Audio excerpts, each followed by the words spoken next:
Yes. And what you want, nice and long. Because sometimes... Like your dildos. Welcome back to the cars, riding with boys. Yeah, I forgot we were gonna do this, so I brought my little Game Boy and I was like, oh, I'm gonna play some more fucking Oracle of Ages while we're driving down to the markets. And then I get in and Aaron's got all this stuff. I was like, I gotta do shit. Fucking goddamn it. You know what really tickled my fancy and what I really want to do is, and I'm upset that I can't do it because of COVID and also I don't have money, is I saw a video on YouTube where these guys, they do like retro game hunting, right? And they're going around Japan looking for retro games. And I'm like, I really want to do that. The guy found a TV, right? And it has a built-in SNES into it. Yeah, there are a few of those. And I want that so badly. There are some odd things like, like Sega would license. There's like a combination Mega Drive. Yes, up there. Oh, going straight? Yeah, straight. Okay. Combination Mega Drive? Yeah, like a combination Mega Drive and like VCR or, CD player as well. Like, fuck yeah. Like, I think it was a Panasonic device or something. I can't quite remember. You can look it up at home and act like you knew it already. Yeah, they had a few of those things. I'm pretty sure they started popping up kind of later in, like the ones that I have seen, like not physically, but like, actually looked at, bits on the internet about, were things that usually popped up a little bit later in the lifespan. But I'm willing to bet they were fucking, early versions. It's like the fucking, the 3DO, like, just let other people make 3DOs. That's insane. Yeah, it was a really weird thing. Like, they just licensed it kind of like a VHS, they're just like, hey, I think I can make it. I mean, which... I kind of guess it makes sense. Yeah, like, the sad logically. thing is like, I sort of wish anybody but the 3DO had done that. Like, yeah, right? Because if it had taken off, yeah, like, because it's just such an interesting approach. Oh, that old lady's gonna die. It's just such an interesting approach that we don't... we really take it for granted that like that just never happens. It's like a PlayStation's a Sony thing. You're not gonna go out and buy like, fucking a Kogan PlayStation that's just licensed the bits. It's just like, hey, look, there's reasons for that, and I understand that. So there's like, at the very least, PlayStation and Nintendo and Xbox all have their fucking quality control and all dictate what, standardization, etc. There's reasons, but it's one of those little historical what ifs for me of like, what if that had taken off? Yeah, I agree. Probably need a better software base than what the 3DO had, but, well, No, it's fine. What do you mean? You don't want to play one of, like, 3 good games? Like, the sad thing, like, it's just one of those things where it's like, I think it had, like, the best version of, like, it had Arcade Perfect Super Turbo, which was fairly, unique for the time. Does that stiffen? I don't know how to stiffen it. Is it the ball? It's, the ball thing there. How do we stiffen that? I don't know if that stiffens. Like, I think that's the problem, is that bit isn't a stiff bit. You can stiffen other bits, but, like, I don't think you're screwing that on at all. Like, it feels stiffer now, though. Oh, okay. Maybe it does. I don't know. If I brought some electrical tape, it's getting to that point where, like, I feel like I need, like, a little utility kit just generally. Well, I mean, we're getting more into, like, filming and, like, real-life sort of stuff. So we need, like, a gaffer. Where do we find a gaffer? I don't know. I'm not even 100%, like, it's one of those things, and I look it up occasionally, but it's like what vinegar is, like, it just, every time I look it up, because every time I think about vinegar, it's like, I know this has something like apple cider vinegar, I know there's apples involved, but I don't know what the substance is, like, and so I look it up. We've got to take a ride at Elgar, so... Elgar? Yeah. Like, I look it up occasionally, and I go, oh yeah, it's like fucking some kind of, like, acetate solution in water that you get by fucking... just pull over here and let's try to stiffen... Well, if you had something to wrap around, like, Damn you, yellow line, tell me I can't pull over. There's no yellow line here. Aha! Also, I don't think a cop's gonna come down this fucking quiet street somehow. This quiet street's a weird combination of sadness cottages and, like, rich people houses. It's a strange position. Come to me, octopussy. Like, yeah, like, yeah, I don't, like, you need, like...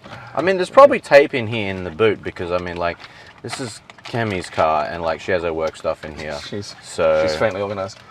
I mean, the you know, an elastoplast might work, like a Band-Aid, like an actual Band-Aid solution.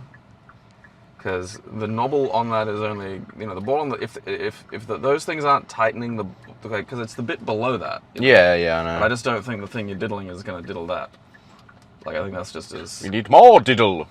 Like, I think if you, like, wedged up some Band-Aid under it and, like, pulled it pretty tight, you might get it to, like, Alright, well, get a Band-Aid out. Right. Band-Aid solution this. I'll check the boot to see if we've got any tape.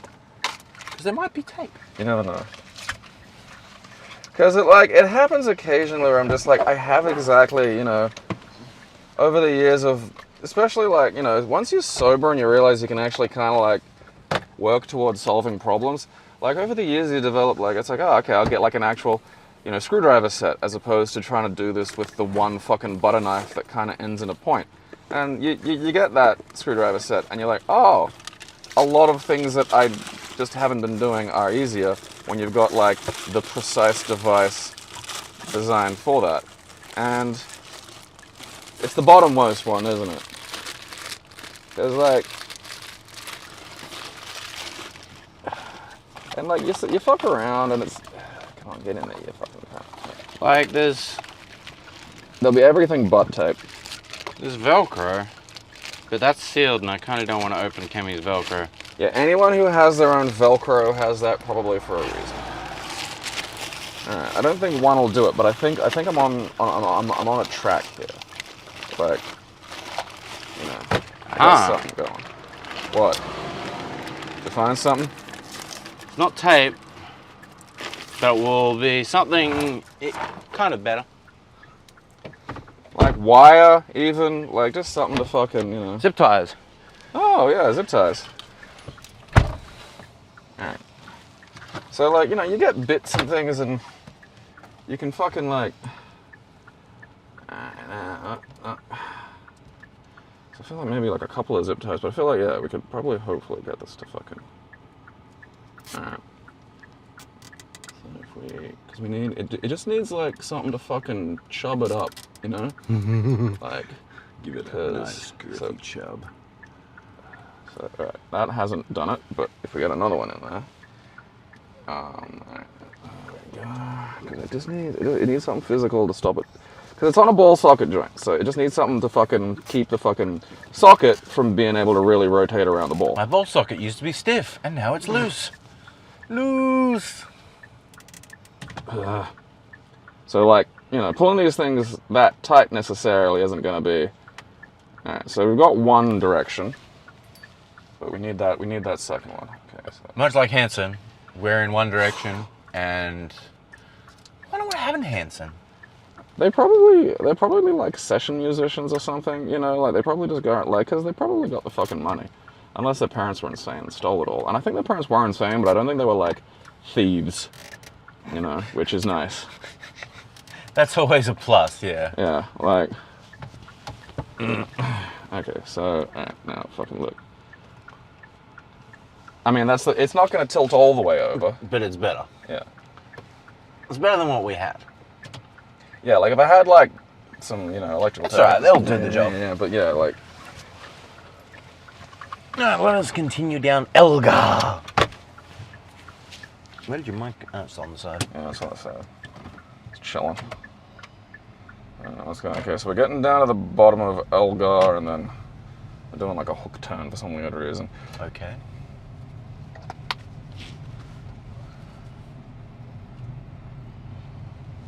Have an Olympics here one day. And we'll probably be doing it at the Alan Simpson Sports Center, because it's going to be all hands on deck for that fucker. I mean, if we could get a little more infrastructure and some more public transport and stuff out of this, that'd be nice. It won't. I mean, maybe. But it just seems like one of those things where it's like, I feel like this is just a... You know, this is swinging above Brisbane's weight by a couple of notches. Yeah. Because this shit is very much not like fucking, you know, Sydney or Melbourne. No. And, like, really from the ground up, too. Because, like, it's just, you know, shit just happened kind of haphazardly. Like, it's getting better in terms of they're putting roads that just go in a direction, like around. But like, you know, the bottom of my street, there's a four ways, and it's like, oh yeah, that's one of those intersections where it's a cross, and you're like, yeah, so yeah, like, fucking. Except it's off center by like.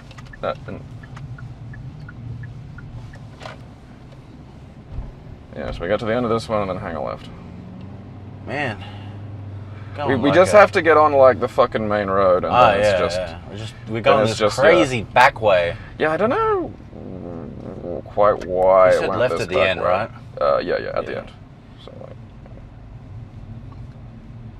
should be on like fucking Lawn Street. I feel like we're just gonna come out of in 1980, like. That's the weird little suburban nooks and crannies of Brisbane are like that. Like because all these places were built kind of, you know, between like 75 and 85. Yeah. And they don't really get updated much, you know, like this area has actually got a clear bit of fucking, you know, tartan up going on around it, which is I love the bench just looking into Look at that fucking plant.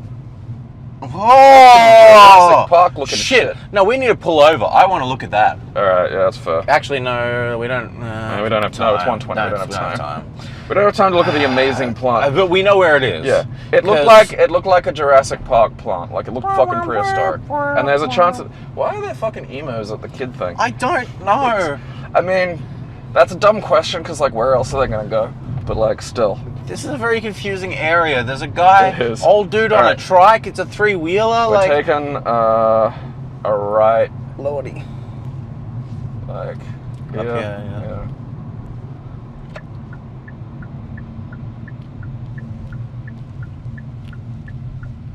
Oh, there's a spubby. Eef. Still makes me chuckle.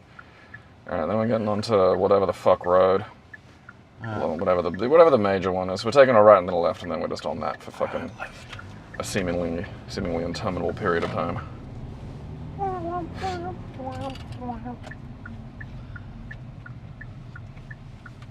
Put your blinker on, knob face. There you go. So yeah, I want to go around and collect like retro games. I want to be pickers. I want to go like get shit. Because retro stuff makes me really happy because my dad made me sell like most of my collection. That's a bummer. Yeah. Because he was a piece of shit.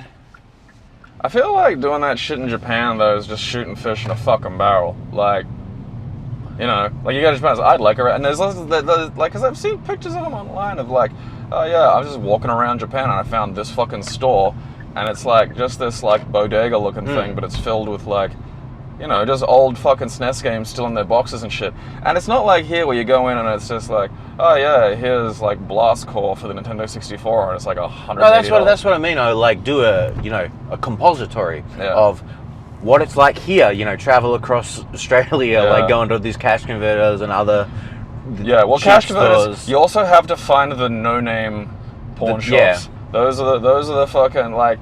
A lot of them are shit, but like the one, like you're more likely to find a fucking gem in there than you are in cash converters, and you're more likely to find it like just not accurately priced. Yeah. To represent its real value. Depending on the stores, you got to stay away from super retros, because super retro are just made to gouge you. Like they know the prices, so they will try to hit that upper limit, and also they get a lot of their shit graded as well, which just bumps up the price.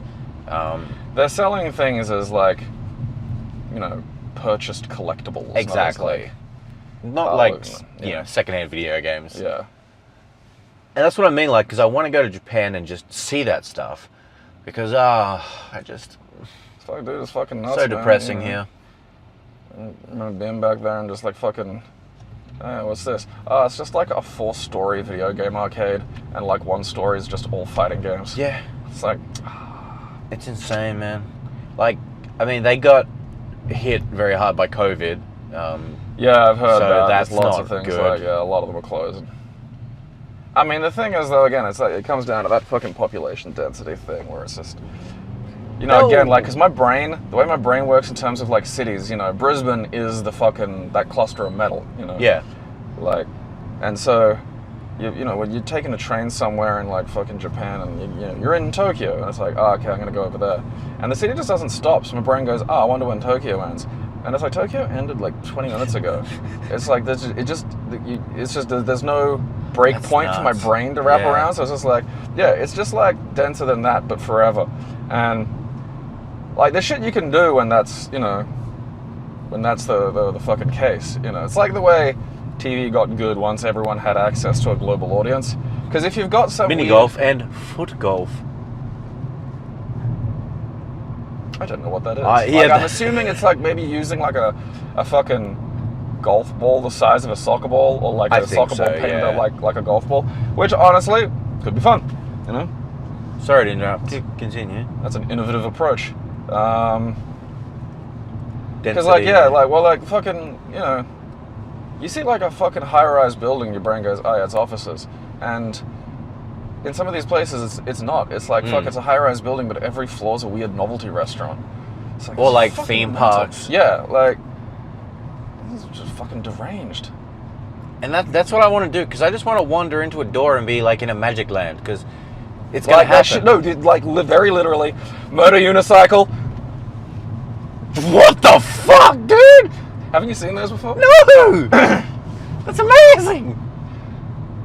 It looked like a wheel just with like a fuel can strapped to it. It basically is. That's insane.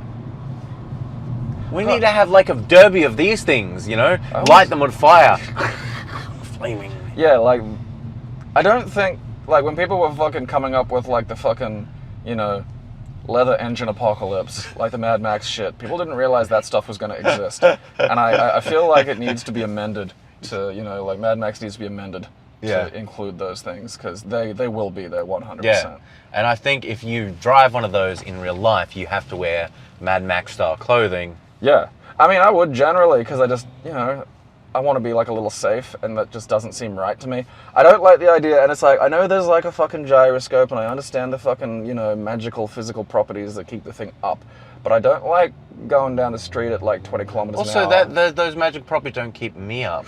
Well, if yeah, I like, fall yeah, off, yeah, like that's not something to go, oh. Yeah, there are, you know, on a motorbike, you're sitting. You're at least, you know, you're sitting, you're holding two handlebars, you're strapped. Well, like, when something fucked happens sometimes I'm on my scooter, because I've got 2 feet on the scooter and my hands on the scooter, I'm able to perform various defensive maneuvers that I can't if I'm just like having a surf, you know? I'm just imagining that shitty Nintendo 64 Razor scooter game we played, but you it's on like the fucking... The last game that came out, yeah.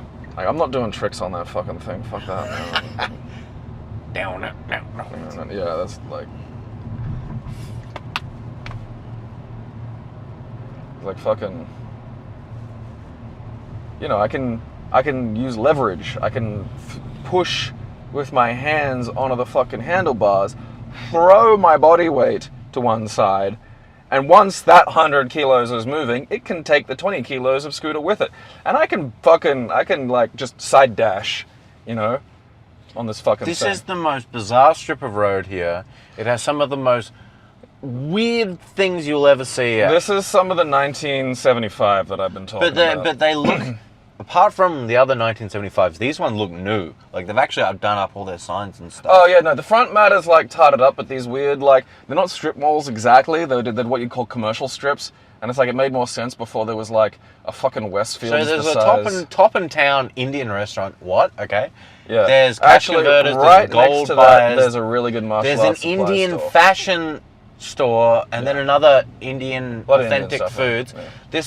There has to be a lot of like one of Queensland's Indian population few around here, like brick and mortar martial arts supply stores. I got my fucking iron rings from that store. There's a bunch of like college and immigration things. Yeah, that's weird. There must be like some kind of like fucking student house. Oh yeah, because like isn't the Mount close Gravatt to the campus unis? around Yeah, here? That's the sad campus. I don't want to go to the Mount Gravatt campus. You're just out here. I mean, it's not that bad, but this shit ain't like, you know, it doesn't have the charm of Lutwyche. No. That's where I want to go. 2012 Logan Road, because like look at the names of the things in there, because this is the shit you don't look at. Coaching College. There's 12 things in this building. Ellerbach, Briz Color Implant Electrolysis Center, European manufacturers, What's diversity that? in something, Garden City Acupuncture, Kim Yang Fashion, I do Design Builder. I do like European manufacturers. There's a Good Games in there, okay. Huh. Dante Chen Lawyers. Like, can I walk in there and just be like, I'd like a Belgian, please? Yeah, because like universal migration. What does that mean? You know the frustrating thing about that fucking iron ring situation is they're supposed to go on both hands, right? Yeah. Like, because you wear them on your hands and you do drills with them and it, like, builds up your forearms. And they're metal, so they bash into your arms so you can get, like, conditioning stuff done as well. Right. Like, fucking, they had 3. They had an odd number of the thing that goes on, like, both hands. That just means that someone bought one. Yeah, which annoys the buggering shit out of me. Like, cause I've only got 2. But I like, you can get them on, like, fucking whatever the shit, like Amazon and whatnot, but I feel like they're a little overpriced. And I feel like if I go around to, like, some kind of, like, industrial, you know, parts place, I bet I could find basically the same fucking thing, but for, like, you know, $1 each. Yeah, but you're going to start looking like Abigail. You have tires on your arms. I got this. It's $200 cheaper than the thing. Gonna be the fucking. It's an actual tire. No, I have an actual tire, but that's for like kicking and shit. Like, they're really good for like sort of conditioning work. But you know, I'm also like, I'm not on whatever industrial scale fucking. Oh fuck! Steroids. This is why this road's the absolute worst, because there's 2 lanes on the right, and they both turn right. So we're stuck in this lane turning right, even though we want to go straight. We can still go straight from this lane. It's a but it's a dual. But it's a twosies. Oh, this guy in front's going to try to sneak out. Oh, good work, mate. You did it. I'm going to go too. Let's go. Adventure. Fortune favors the Gabe. We just beat the light too. Look at that. Yeah, screw you, light. Over on the left, we are passing another sort of little weird complex. There's a Warhammer place there. There's a sex store there that I've visited. I feel like putting the sex store next to the Warhammer place is just mean. It's a Palmdale. It's actually next to 2 food places. There's an Indian food place in Domino's and a sex store. Now I bought my water pourer at the sex store. If you never need one, sex stores apparently. Your marijuana nebulizer. No, it is weird. It's a water pourer. It's for pouring water. Holy shit, lady. There was a fucking little old Greek lady in the car in front of us, and she's just drifting across like 3 lanes. Just the hard fuck you. Power to it. If she looks like that and she's Mediterranean, she's probably 115. Oh, dude, she looked 115. I think she was partly fused to the car. She's a tech priest. For the Emperor. Yeah. Yeah, God, she does too.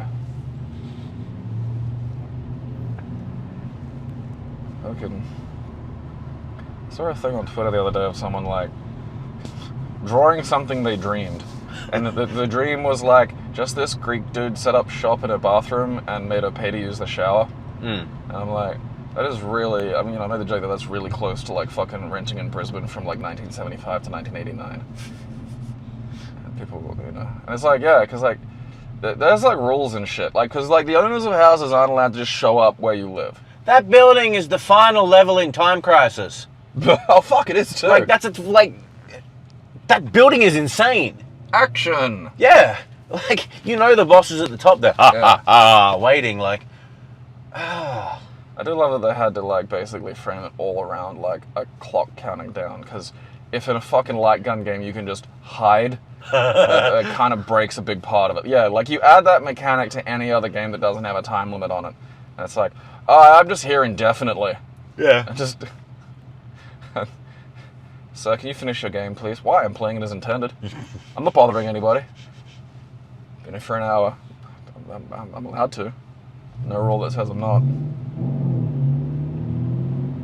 He points to a sign that says no hiding. Yeah, well, it's why I always like because everyone says that dumb shit, but there's always these, I mean, at least in Australia, literally you can be removed from a venue for no reason. Like, that's just because it's at the venue's discretion. Yeah, well, again, it's just that thing of like, you can't make a fucking rule for every possible permutation of fuck knuckle, because there's that permutation of fuck knuckle who's like life goal, because nobody loves them and they know that, is to just find ways to fucking scientifically annoy other human beings. Yeah. It's the I'm not touching you thing. It's like, yeah, technically you're not. I'll still break your fucking finger and no one's gonna yell at me because you were being a dick. And that's just like, it's great. Like, I remember one time throwing a cunt out of the Bowery, and like, the door just opens, I flop this dude down onto his back, and he gets up like shouting about how I was breaking the law. And as all this is taking place, the two uniformed police are standing outside doing something. And I'm like, he's like, oh, call the police. I'm just like, there you go. Yeah, off you go. And just like just like, yeah, you're not really gonna do anything, are you? There's nothing, because you know that you're just angry and you're stupid. Which is like a sad combo. Anger leads to suffering. Suffering leads to stupidity. Stupidity leads to the dark side.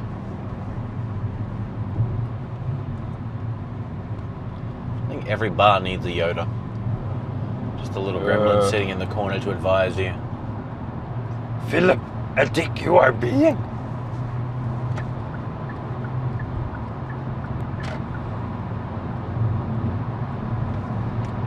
Now we go straight for a long, long time, yeah?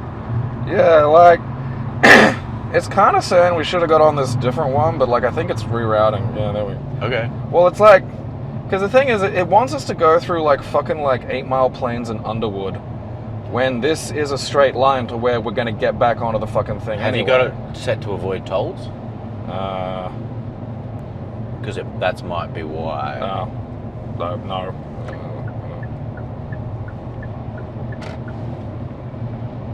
I mean, I don't know if that...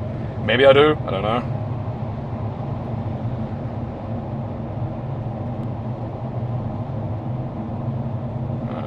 Because, like, I'm following the map, and it's like... It wants us to be... We're on the fucking something motorway. We're on the gateway. Yeah. It wants us to be on what, the The fucking... 3? The Pacific Highway. But it looks like all bendy and shit. Like, it just looks like a longer way, and then, like, it winds up running just concurrently to fucking... like... Yeah. I don't... It must be a fucking toll thing. It must be. Maybe I do have no tolls on or something. I don't know. You should be able to turn it off. Should be like a... Because we got to go past Movie World, Yeah. Well, we don't... Like, we don't have to get off properly until we get to fucking Narang. Yeah. This seems fine. I probably should not go 114k now. Probably not, eh? Because, I mean, we're just on this cunt till, like, fucking, Like, yeah, like, it has this, like, right angle fucking detour through Eagleby. That's insane. Which, no. Why? Yeah, I don't want to... Literally Gold Coast, like... Yeah, like, this is like, the M1. Fucking, where are options on this fucking thing?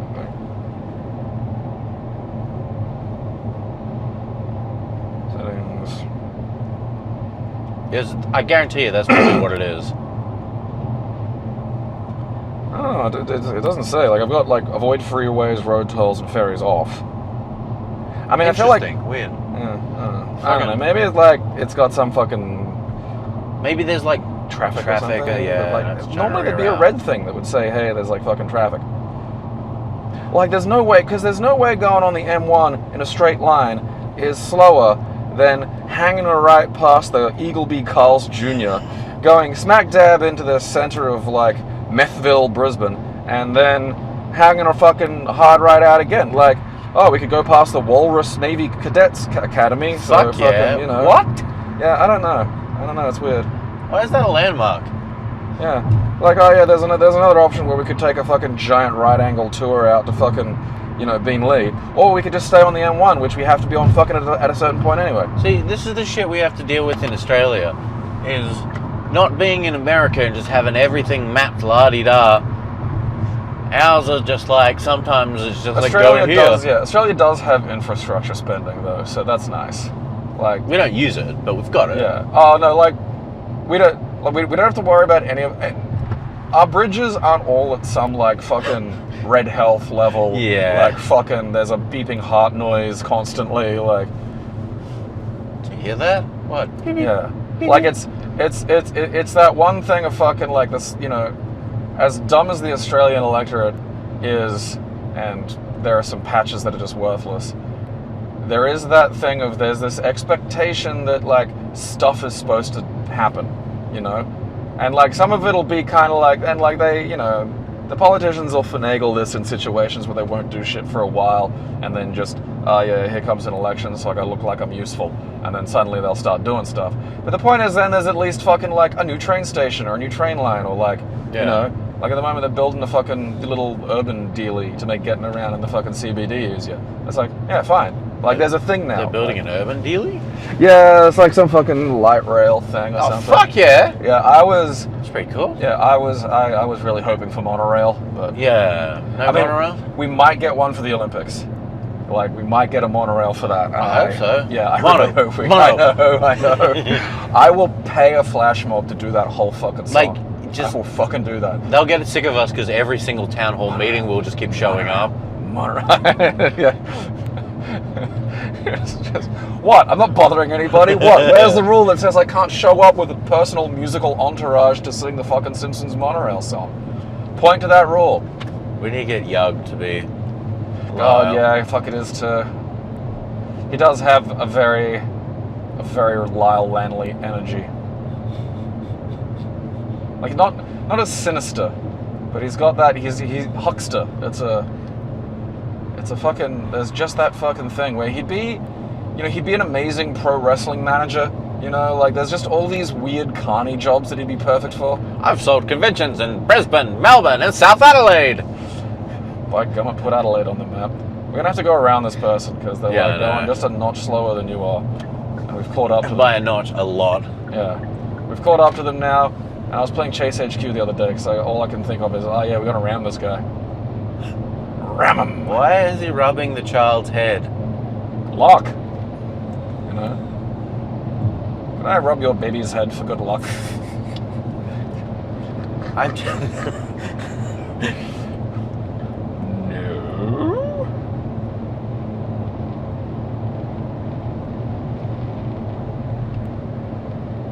A great line in the Scrubs where JD's sitting at the bar and Dr. Cox comes in and he's got his son, because he's been trying to find someone to give his son a shot, and he doesn't want to do his daughter. His daughter is shot because he doesn't want to be associated with pain for her. And JD has just robbed an Asian couple's house because the janitor tricked him into thinking he was moving, helping him move. And he's sitting there, and Dr. Cox sets his daughter on the thing, and JD looks at her and goes, "You can rub mine if I can rub yours." Like talking to, like, obviously the Buddha's belly, the little statue. But it's just such an amazing thing. I think Dr. Cox says, "Stay the hell away from my daughter."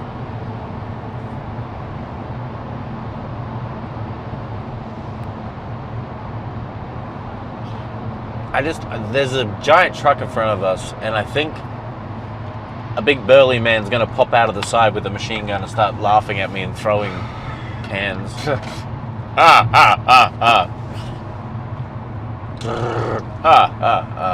Yeah, it's a bummer because, like, I mean, like, I'm still fucking waiting on some, you know, bits to get my rest of my arcade thing built. But, like, there's a guy, because there's two light gun solutions that basically fix the problem that, you know, weirdos like me have been having with light guns in the world. Of, like, there not being proper one-to-one aim. You know, they all use kind of like the fucking sensor bar thing. Yeah. And I remember thinking at the time, like, when all this was going on, why not just have, like, more sensors? You know, like, I don't get what the fucking problem is, because they do this in the arcades. And also, if you have more than two, like, just at the top, the fucking machine will be able to fucking just know where shit is. You'll be able to, you know, at the very least with three, you can triangulate a point. So, like, The one guy in England came up with it, and he was like first cab off the rank at least, like in terms of announcing, hey, I've got this going, I'm doing this with an idea. And he said that's the Sinden light gun. So that's the one where it uses a software solution that puts a little overlay over whatever it is you're playing, and it sees that overlay and goes, all right, I know exactly where everything is all the time. And I think that might have like slightly less latency, but the problem is like the overlay is a fairly thick white border that does cover bits of the game. Yeah. Not a lot, but enough that I just don't want that. Yeah. And then I think a French kid called JB, like basically, because he's like a fucking person who does these things, built his own thing where he got a camera, an IR detecting camera, built his own fucking gun, and 4 LEDs, right? Top, bottom, center left, center right, right? And then coded the shit that goes into the fucking Arduino that fucking understands and does all that. And so it's basically a similar principle to the Sinden light gun, but like it just sees these 4 dots and that's all it needs. And that is like perfect for me, but it's also like just this, he's uploaded the code, he's uploaded the schematics, and goes, there you go, and that's great if you're one of those people who is okay soldering shit to an Arduino board. I don't want to do that. Like, yeah. I think it's feasible for me to do that. Like, I think that's something that I probably could do if I fidgeted about and learned, but I also know that I have so little experience fundamentally with those things that there's a good chance I fucking, and like, the worst I do is I fucking ruin an Arduino board, which is like, all right, I gotta... They're not that expensive, but no. The one that this thing uses isn't, so, there's that. So it's like, it's not like I fucking annihilate something, but it's just also a lot of the kind of long involved fiddly work that I'm not good at and would be willing to like just pay my way to not have to do, And so there's a guy in like the States, like RPEG Electronics, who was like, I'll just do that and sell them, and I was like, fucking great. And I was like, I saw his like fucking launch video on YouTube for it like the day after he posted it, so I was like on this, like, fuck yeah, I want this. I sent him an email, I was like, how much would you do to like just give me the fucking guts so I can just mount that into my own like fucking gun that I've got. Yeah. And he's like, oh yeah, it'll be this much, and it's like, sweet. But then it was like, because I live in Australia, shipping was weird for him, and he now like that's the thing, is he only ships within America, and it's like, it's like, just if somebody else knew how to do this, or if I knew how to find people who did this, and I just don't even know where to begin, really. Like, where do these people, like, because the problem is these people don't really need to leave the house much anymore, so it's not like I can go to a place and locate them. They're all just in their houses with their soldering irons, getting up to their, I don't know, what I can only assume is robot wife fucking, spec lists and fucking shit. Because it's A1 the solution for me. Yeah. I feel like really what Sinden should do is like, well, they should communicate and get it so the Sinden gun camera can also operate with JB's fucking LED solutions. Because I feel like that, like, openness is what the fucking light gun situation needs. Like, we don't need, because there's just not enough to fucking have 2 closed systems. Yeah. Like, there's just not, that's stupid. So he's got like, a fairly functional commercial construction thing going on and getting these things built, because he got them like, whatever the fuck, like Indiegogo or whatever. Henshin a go-go, baby. Yeah. He turned into He doesn't ship Beautiful to Joe. Australia either. That's one of the reasons why I don't have Fucking that. nowhere does, dude. It costs too much money. The fuck thing is, like, I get a lot of shit shipped here, and I get like some stuff shipped from like what I'd call not like, massive outfits, and like some of this stuff, like, I understand if I'm trying to like get a fridge, it's like, okay, there's gonna be some involved shit there, but like, Just the taxes. like, this is just some bit. Yeah, well, I'll like, again, just put it onto the fucking price or some shit. They can't. It's not something that, it doesn't work like that. It's fucked. It's like how I wanted to get literally a book shipped from the Bungie store, right? And it was going to cost me $80 shipping just for the book. What the fuck? It's ever since COVID, the prices have tripled nearly in shipping. So they're just, I don't know, just probably dissuading people. Is it just from the fucking States or something? Because I get shit. It is. Okay. It is just the States. and I don't know why. Because yeah, stuff from like China, Hong Kong, Japan, literally nearly everywhere else in the world is fine, but it's like when I had to send stuff from eBay to the States as well, cost me shitloads. Really? Yeah. I don't know why. Like it cost me like less to send something to Italy than to the States. Let's just start mailing random things to Italy. Like you could actually do that. Because like I've got someone's address, I know someone because I sold him something on eBay, I could just mail him random things. I've got someone's address. That's good. Hi, I'm Aaron Costello. I have someone's address. Today I'm mailing them a plush Aaron Costello. We should do that. Like we should just get like people's random addresses in phone books and just send them things. Like not expensive things, but just really off-putting small things. Just one Chubba Chub. Yeah, half a Chubba Chub. Half of one of those slide whistles. It's just the whistle part. Melody Pop. Yeah, Melody Pop. Okay, I was like, I can remember that. Like, I don't know if I'm assuming those are elsewhere, probably under different names because that does happen a fair bit. But yeah, there's like a lollipop that they put that they just put in the shape of a whistle, and it has a little it's a slide whistle, so it's got like a little thing, which is like a great way. I mean, that can't be a very popular or good lollipop for like a pandemic.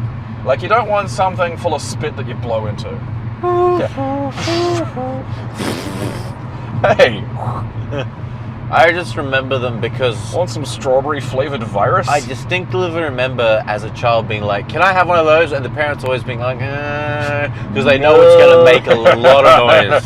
And, like, the worst. Like, I want you to imagine, like, the worst tinny little fucking slide whistle. And then imagine the fucking whistle element of it, whatever the fuck. I bet that has a name. I'm going to look that up in a little while. Like, the whistle element of it being, like, a half-sucked-on lollipop. So it's not like metal, so it can't produce a clean sound at all. Like it's a harsh cutting. Yeah. Oh.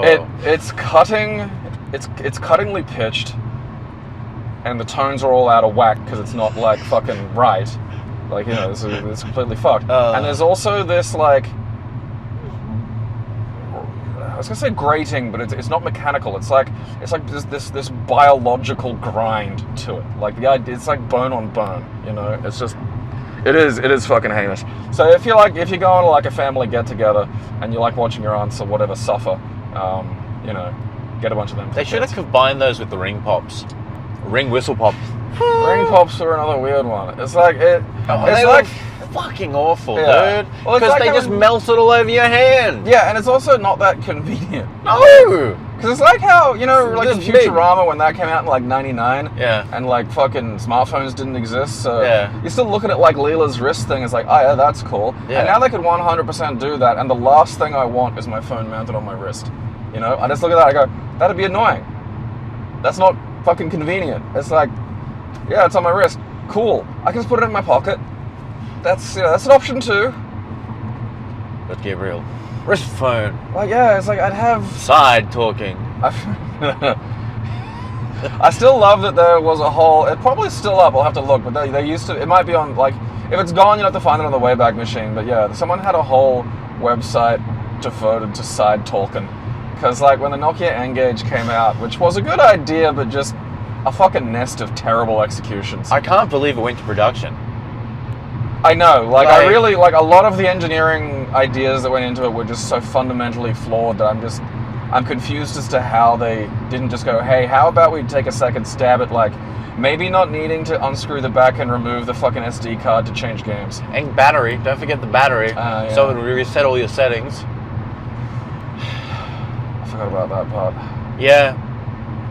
It was literally like, just think of the old sort of looking phone, Game Boy Advance Game Boy Advance Nokia, with a keypad on the side of it. And to talk on it, you'd have to hold it sideways. Yeah, like the way everything was lined up. You couldn't just put it like this. You had to go like... And it looked like you were holding up Game Boy Advance to the side of your head. Yeah. And there was like a second iteration of it that fixed that. But again... Too little, too late. Well, yeah. I mean, also the games weren't very good. They were in a weird fucking aspect ratio. It just, you know, too early. Yeah. And now it's like, people talk about like having a phone or something put into like the DS. I remember that coming up. But it's just like also your phone is able to play good games these days. Like even a mid-tier Android can, you know, like you'd need something reasonably good to run like Citra or for 3DS. Also, generally, I like to keep my devices separated because you know why? I don't want to get off the plane and have my phone at like little to no battery. There are, yeah, like the battery thing, like it was easier back in the day when I first got my S3 because you could still swap the batteries out on that fucking thing. You know, the batteries were an issue, like these days. But like, so I have my phone in like a fucking, you know, leather case. And I have a fairly large screen phone because I like to like read on it sometimes. And I fucking hate, you know, I like having a reasonable amount of text on screen, but also at a reasonable font size, you know, like a standard font size. But like, I don't want to have to fucking read like 5 words of a sentence and have to go back to the fucking start. Like, yeah, it fucks with me. So, you know, that's why I have a, you know, big fucking screen. And so the fucking, like the little like telescopic, you know, the small sized ones you might actually want to take with you in your pocket if you go somewhere. And the little ones actually, you know, do work reasonably well for that. Don't fit over the phone and the case. So it's like, alright. And also then, like, you know, it's just a little involved. That is insane. Yeah, what the fuck is that? That's just like a bit of a house. Yeah. It's on its way to a school to be the advanced English room. Demountables. Yeah, the demountables at schools, man. Fuck it, hell. Oh, we can't quite afford a new room, so here's this. Yeah. So we're going to use demountables for 15 years. Are we getting close? I mean, probably not, because it's a fair way, you know. Yeah, but like, do any exit we need to take or anything? Right. No, a little ways to go yet. Just tell me what the exit is. Like, should have a number or something. Exit 90, I think. 90. Yeah. Well, we're at exit 49, so definitely a while.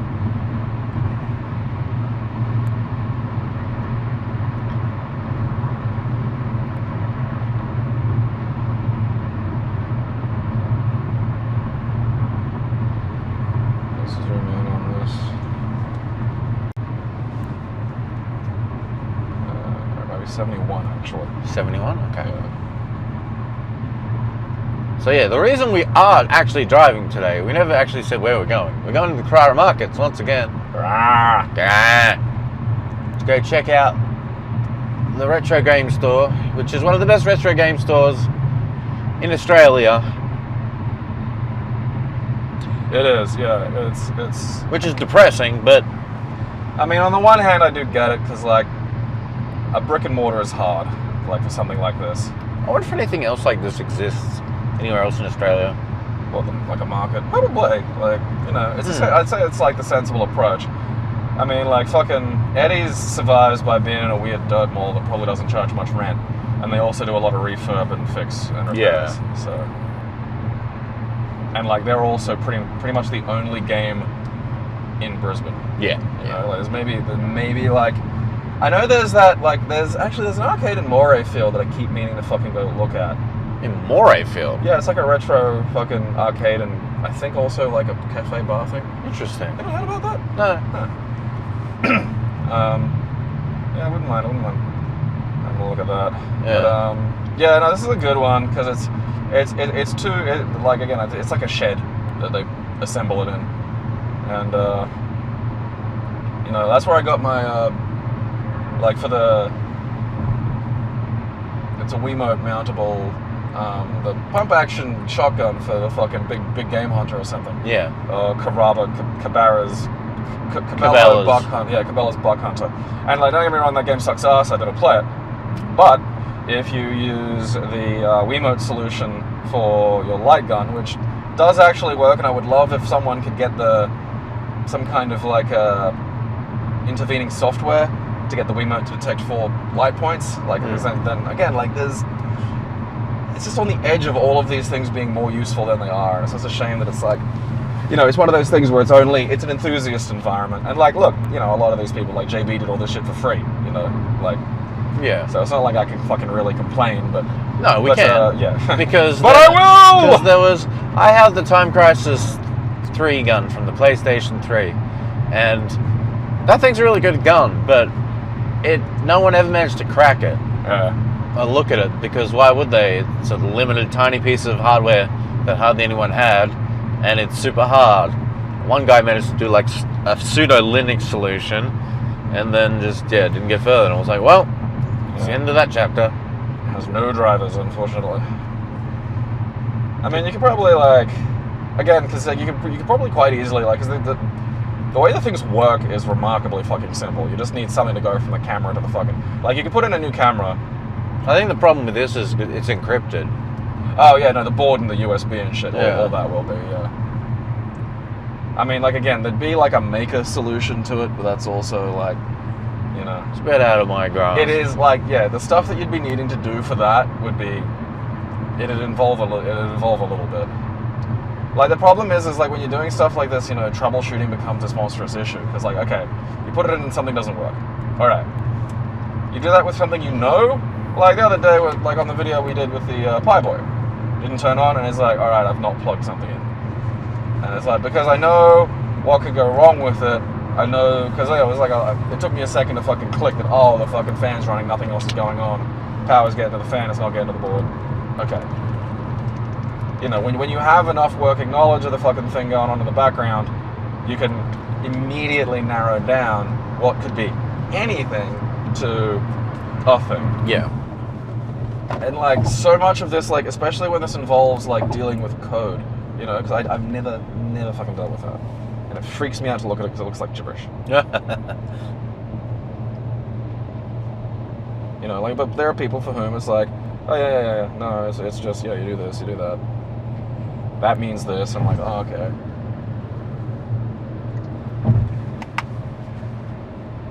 This is one of those things where, as much as I'd like to get this done, and, and again, because the problem is I always sit there and I think, I'll just learn it. And then I'm yeah, but this takes time. It's the downside to it's the one thing that, is effectively going to be the perpetual cost. Even when something's free, the cost is time. Yeah. I was talking to a friend of mine, my fucking economics nut friend, and we were talking about sci-fi. I was just okay, what's... Because as much as he's more of a capitalist than I am, I'm he was I'm but what's that going to mean in the Star Trek universe? And he's yeah, there's going to be points where there is effectively such a reduction in, as if you've got a replicator and fairly, largely fucking free power,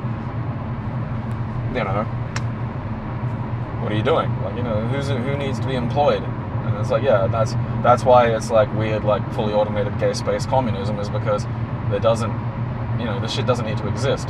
And it's, there still is value and hierarchy in trade, but it's shifted completely out of that and into things personal projects. And that's why, people... And I feel we should be getting to this generally as, they refine what they do, their hobbies, to art forms. And, there's a value then shifts from, having something perfectly knocked together in a replicator.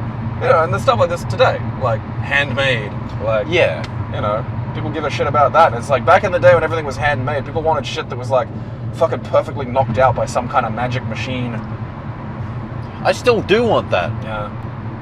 I know, it's one of those little things where it's just handmade and natural get thrown around far too much. Yeah. I mean, A, a lot of it's bullshit to begin with, and B, even when it's not, it's okay, but I appreciate buying something that somebody has personally made. Yeah. And you pay them directly and it's nice. Yeah. But you can, But at the same time, I also want a magic 3D printer that just goes, there it is. I don't have to paint it, I don't have to make it, sand it, or anything. It's just, it's that thing. It's functional, it's there. Yeah. I feel what if we got a 3D printer to print... 3D printers? Well, not a 3D printers, but what if we built something that could build something that was more complicated than general manufacturing techniques to do, but that something was more efficient and better, like a 3D printer with mandibles. That could do the fucking fine work while it's printing as well, and do it quickly. I accept that it's not going to fucking come out nano fast, Like, I accept that. But something that could, like, you know, do some of that minor, you know, the sanding work and stuff like that. So we get a 3D printer. We splice it with insect DNA. Basically, yeah. Government fund me. I guarantee you it will work. Yeah, I'm an ideas man. I'm not an in practice man. But, like, that's, you know, so that's, it's time. Time's always going to be the thing that fucking costs. It's just, you know, until we can develop some kind of weird stasis thing. But even then, it's like the universe is slowly falling down around you. So unless we come up with some kind of giant quantum columns to prop up this fucking, you know, shelf of existence well beyond what's natural, then, you know, we're kind of stuck. And even then, I think doing something like that would have, like, I feel like there'd be some kind of global warming, you know, but for, like, the whole of the universe. I think you and I are just going to disappear one day. We're just going to fall into the sliders. And no one will ever know what happened to us. We'll just be gone. But we'll be in 1952. I don't know if I want to go back to the 50s. Just for a day. Yeah. Then we can go to the future. So many slurs. Well, I mean, you're white. You're yeah, fine. but like, well, no, like, I'm not saying, look, okay, people say that shit, and, like, yeah, it's true, people look at me and they don't, like, I can, you know, it's that thing of I can fucking pass.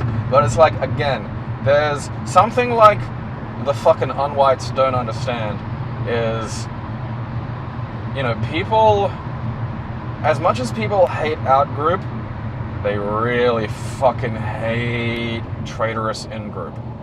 Like, I have, like, you know, I've been, like, grabbed and slapped in the fucking face by, like, an adult when I was, like, 15 for being a race traitor. And, like, it's one of those things where it's like they will do things to group test to see if you are, like, part of them. And I wasn't able to do that when I was, like, fucking, you know, 50 kilo and tiny. Sure as ain't shit doing that fucking now. And the hostility that you will get, because not only, like, it's not just the, like, the familiar enemy is familiar, and it's part of their worldview, and it's part of, you know, a kind of damaged sense of self that requires an enemy to function. You know, when you challenge from within directly, it threatens them in ways that upsets them in, like, just far greater way. My hands are on the steering wheel, Carl. Fuck you. You have to be ready for just, like, you know, you're probably going to get in some level of fight, or at least be, you know, definitely physically fight. What do you think we're doing when we go back? Huh? Oh no, so someone's going to say something, and I'm just going to say, like, oh, you're a fucking retard. No, if we went back in time, if we were just like, wow, and, like, lightning hit us right now in the car, right now. and, like, we were, like, zoom back there, I think we'd try to stay low to try to figure out what the fuck's going on. I mean, like, off the bat, our appearance is going to be an issue. Yeah, we get, like, naked. I feel like that's creating more problems than it's solving. Because then they'll think we're queer. Two just naked, bearded men appear, just in an alley. Oh no. A foreigner stole our clothes. Just start kissing everyone in the mouth. It's the best defense. Just leave them stunned. Mwah, mwah, mwah. Forgive my friend. He's Italian. Boppity boopity. Yeah, you know what they're like. They're very emotive.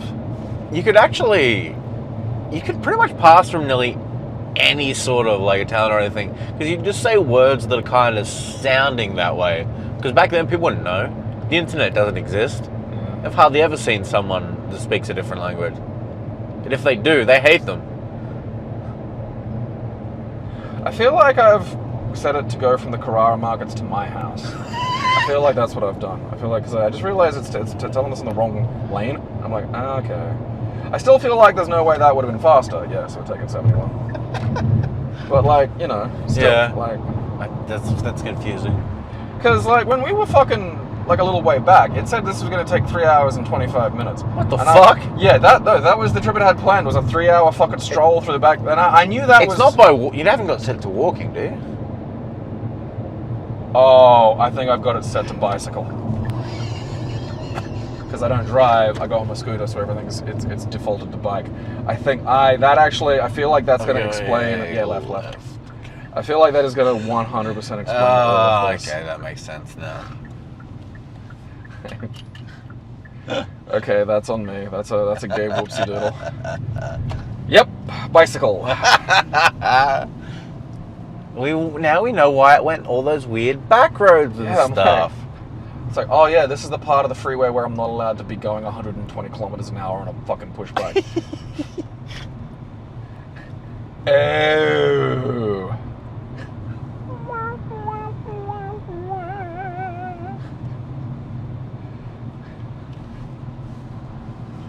Well, at least we both kind of know, like, we know the direction. So, again, I didn't know the exact exit to get off at. Good old 71. Doesn't think you're walking, does it? Oh. I've got it set to scoot. I've got mine stuck on scoot. Mine's set to shuffle. You know what's fucked? Here we were making fun of Google, and it was the meat that was wrong. It's always the meat that's wrong. That's the problem. It's like one day when Google takes over. The thing is, every now and then it isn't. Like just once in a blue moon, it isn't the meat that's wrong, and that's the bit that fucks with all of us. Like, yeah, one day, like it's like fucking iRobot. Like I just fucking let the machines do it. Because the problem with like fucking humans is like, say I become like emperor of the earth, right? That's a problem for me because I'm going to die one day. So even if I'm really, really, really good at my job, even if the reign of Gabriel is like this perfect fucking, like, it's called the Pax Gabriel and everyone loves it and no one ever, and it's genuine, it's not just me disappearing people and shit. Like, I go about and I convince people, using my communication skills and whatnot. Like, all of that shit, 100% true, I'm still going to die. Yeah. I still get hungry. I still get horny. I still, like, don't, maybe I don't get a good night's sleep. Like, there's all these fucking problems. And it's like that thing of, like, well, I used to have this fucking argument with the arse all the time. It's like, yeah, but, like, if you're, it's like if Superman takes over, he's removed from most, like, it's like in fucking Invincible, right? Yeah. Where, like, his dad's going, no, I'm just killing people for fun. Now, if you swapped, like, fucking, the fucking, dad, fucking super mustache for me, and humanity for, like, geese, like, if a goose attacks me like the fucking jet attacks him, I'm not gonna rip the goose in half. Like, it's just a waste of time. If I live for like 100,000 years or 10,000 years or whatever compared to humanity, there's no need to do this way. Like, there's a certain point at which power becomes, your power over whatever it is you're doing becomes so absolute that you don't need to do any of this shit. Like, that's a choice you're making. If I rip a goose in half, it's not because I was concerned that the goose was a threat to me, because it isn't. It was because I wanted to rip a goose in half. If I want geese to, like, fucking behave differently, I can just fucking, like, start breeding them and shit. Like, we do that with stuff. That's why we have fucking dogs, Like, if you have a robot, if you have this machine, it's not horny. Like, it doesn't need to do shit. Unless you build it to be. Yeah. Then you've got a whole set of new issues. Who programmed horny into this? It's just like humping legs. One of my favorite, I think it was for the 10th, the Onion's 10th birthday. And the whole website was just the Onion 2056. And, like, top to bottom, it had, like, it spoke, and there was, like, different shit, and, like... But, like, the opinion piece was, we need a fourth law of robotics, stop fingering my wife. It's just like everything he had in his house that was a robot, which was everything, would just constantly finger his wife. It's like, you wouldn't think a couch would have any need for fingers, but for some reason Robot Co. decided to give, like, every, piece of, fucking furniture in my home, every appliance, some kind of metal phalange for some cleaning purpose or other. There's a fucking plover over there. I guarantee you that dumb thing's gonna fucking set up its house right on that median strip. It probably already has. Yeah, and then spend its life fucking attacking cars. They're just so annoying. Oh, I'm gonna nest on the ground and then get angry at everyone. Yeah. It's like, you motherfucker. It's good to know that I can, like, get to the Carrara markets in 3 hours. via bike. You're, on the scooter. I mean, I'm not gonna, I probably need a few battery changes. Gonna need a pit stop or two. Just sketch.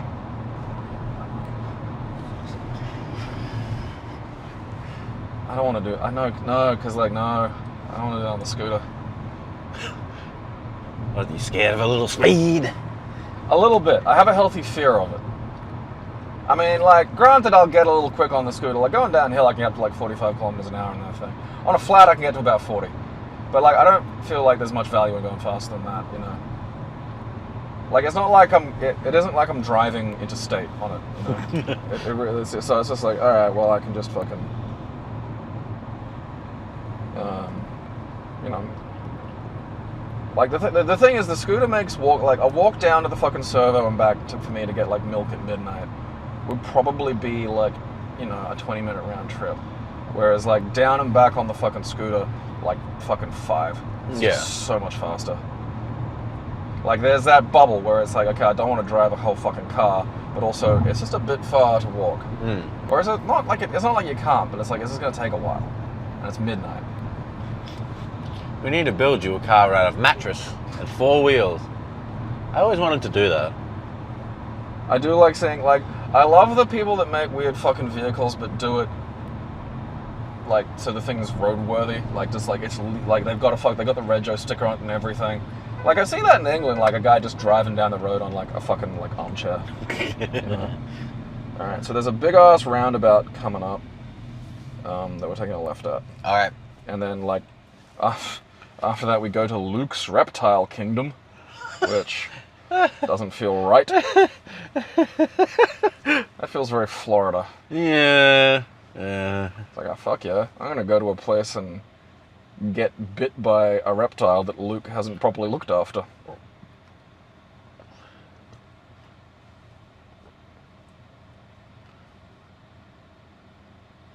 Imagine if like iguanas had wings. I feel like they should, you know. I feel like it's a bummer that like there aren't some more of those, you know, because there's flying mammals, but I don't think there's a flying reptile. They got those like lizards that like there are gliders, but not flying. I don't think. I mean, there is a snake that can glide by doing weird wind bullshit. Fuck that. And like, because there's footage. Yeah, there's footage of it, and it's literally just a snake doing its wobbly bullshit in the air, and it looks ridiculous. And the thing is, like, you know, they're all being filmed from the ground, so it's just a snake wobbling against blue. Like, it doesn't like, you know, make a lot of sense. You know, there's no relative. But then, you know, sometimes there's some fucking horizontal. You can see the fucking trees, and they're going fucking very horizontal. It's like, because you think it's just a snake mostly, like it's mostly falling, you know, but it's fucking. I think it's this left. It's hard to say because it does. This looks like a giant roundabout. Yeah, it's a giant roundabout. All right. Because there's a little lump, and it's like, you know, if we're doing this, I'd like to going on the roundabout. Oh, okay, they have a. I mean, we could have gone on and off the roundabout, but that would have been a bit of a fuck around. You know, it would have been a waste of time. There's a little value to that. There we go. Carrara. I have heard crows say exactly that, so I'm going to assume. Yeah, I'm going to assume it was one of the crows that named this. I love that you can buy cars here too. It's a market. You know? I'm assuming you can get a lot of things here. Like, it was a bummer last time we were here because I was looking through those, like, there's like really great places where, like, I don't know, Chinese people come and fucking sell toys out of this warehouse they've got.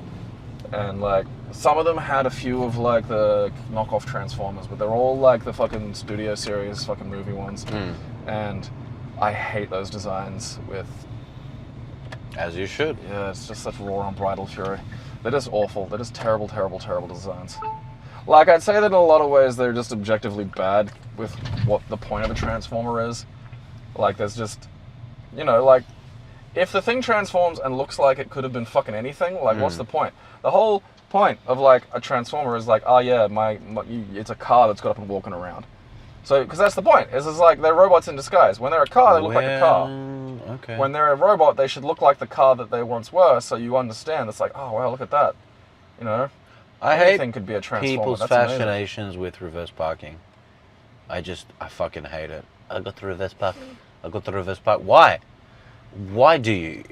Yeah, because I mean, it's like, well, I can just like pull straight out. And it's like, you can just pull straight in. Yeah, and you can just reverse out. That's it. You should have like some fucking car that, like, you know, turns around like fucking the T1000. That'd be pretty sick. I loved that fucking moment in fucking Terminator 2, where he just hurls like fucking the T-1000 into the wall, and he just goes, and then he's just facing him again. It's like, that's such a small one, but so fucking good. I just want to beep at these Ibis, but there's a dude there, and I fear he'd have a heart attack. I'd like to think he'd understand that, like, our fury is reserved for the Ibis. But, like, yeah, you know. You're never sure. But this is, like, this is a good market, because it's kind of like a giant, like, bodega / secondhand store. Like, if you ever need some weird shit, like, if you want to buy a bunch of airsoft guns and knives at once.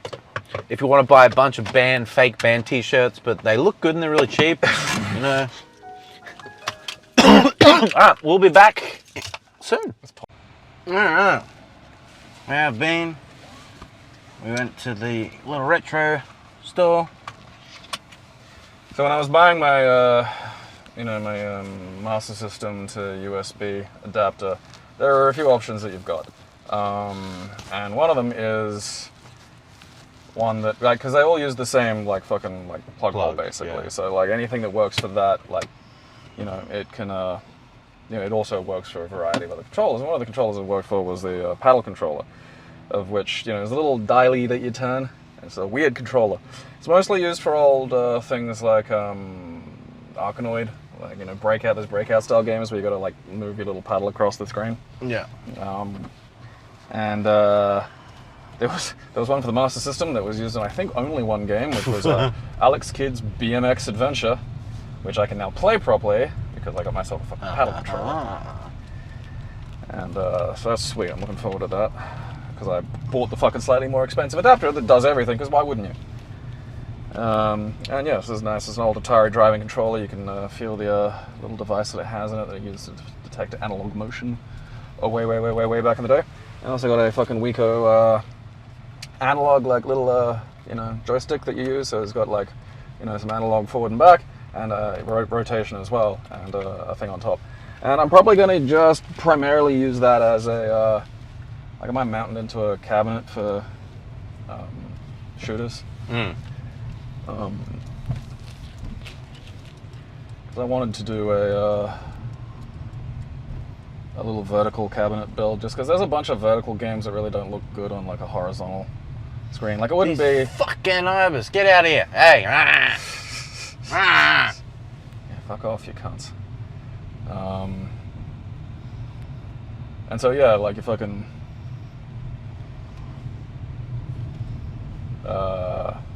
you know, it's not gonna be like the same fucking, you know, size, scale, and quality as my fucking primary, you know, cabinet. It'll just be a little one, but, like, you know, with, like, a fucking 21-inch monitor or something turned horizontal, turned vertical. But then, yeah, there are a few games too. Like, not a lot, but there are a few arcade games that use actual analog joysticks like that. That's sort of nice to have. They can also come really in handy. Oh, actually, that's not a bad idea. They can also come in handy for, like, the faux light gun games. So, like, Terminator 2, the arcade game, and the Aerosmith arcade game Revolution X. Oh, man. Music as a weapon, Aaron. I forgot about that. It's an Aerosmith as the ammo. Fucking amazing. That was such a weird game, but yeah, like, that upsets me, because now Aerosmith have they have two games. Because they got that, and then they got Guitar Aerosmith. I feel like, see, the thing is, like, I'm not saying Guitar Hero is not a video game, but I also don't consider Guitar Hero Aerosmith a video game in the same way, you know? Yeah, like, it's such a logical extension. It's like, where's Aerosmith? Oh, they're in the game about guitar playing. I mean, they've had two licensed video games to their name. And one of them's a shooter set in a dystopian future. I feel that should have been where every music group should have gone. Yeah, actually, I feel like there are definitely some bands where that fits. In 2025, music has been outlawed. It is up to a handful of rebels to bring music back to the people. The first boss of that game is, like, really fucking annoying too, because, like, you gotta shoot everything and it flashes, and then, like, just for ages it just takes forever. And there's... Is it only a shooter? Yeah, so it's a fake light gun game. So basically, you'd see these cabinets back in the day where it was like a T2 cabinet, right? Yeah. And it'd have these Uzis on the top, and they vibrated like shit, and they were really cool.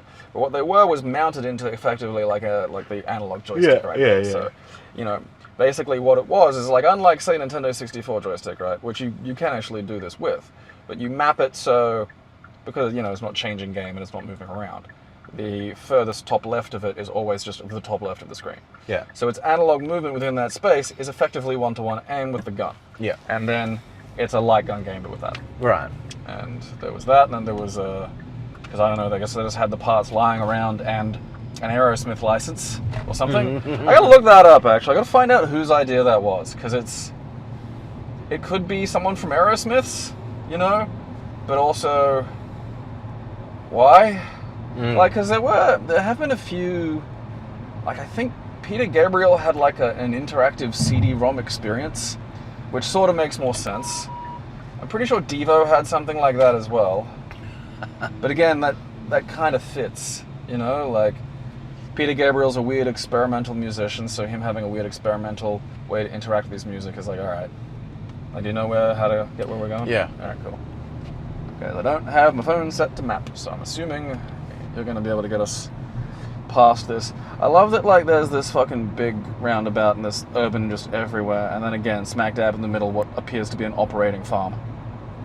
It's bizarre. Oh, it did say biosecurity treatment area, so it might be like somewhere you put like you test shit on cows, or somewhere you put cows you've tested shit on.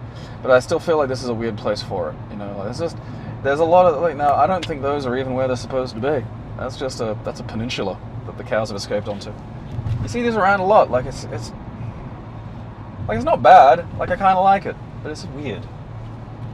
I feel like there should be just some fucking functional goddamn farmland in the middle of urban areas. You know, just to remind us. I think it should be like, you know, RTS games and have like little blocks of farms, and that's, yeah, exactly. Yeah.